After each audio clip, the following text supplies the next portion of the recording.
বাজারে যখন আমি এই ফুল পিঠাগুলো দেখেছিলাম বেশ ভালো লেগেছিল আমার। অনেক কালারফুল। আপনারা কি এগুলোকে ফুল পিঠাই বলেন না ঝুরি পিঠা বলেন? আমি আসলে এটা নিয়ে কনফিউজড যে এটার নাম আসলে কি। ভাবলাম বিকেলবেলা চায়ের সাথে খাওয়া যাবে, সেই ভেবে এই পিঠাটা আনা। তার উপর আবার দেখতে ভারী সুন্দর। বেশ ভালো কাটবে বিকেলটা চায়ের সাথে। আমাকে কিন্তু অবশ্যই জানাবেন কমেন্ট করে এই পিঠার নাম কি। বাজারে যখন আমি এই ফুল পিঠাগুলো দেখেছিলাম বেশ ভালো লেগেছিল আমার। অনেক কালারফুল। আপনারা কি এগুলোকে ফুল পিঠাই বলেন না ঝুরি পিঠা বলেন?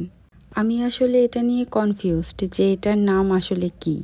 ভাবলাম বিকেলবেলা চায়ের সাথে খাওয়া যাবে, সেই ভেবে এই পিঠাটা আনা। তার উপর আবার দেখতে ভারী সুন্দর। বেশ ভালো কাটবে বিকেলটা চায়ের সাথে। আমাকে কিন্তু অবশ্যই জানাবেন কমেন্ট করে এই পিঠার নাম কি।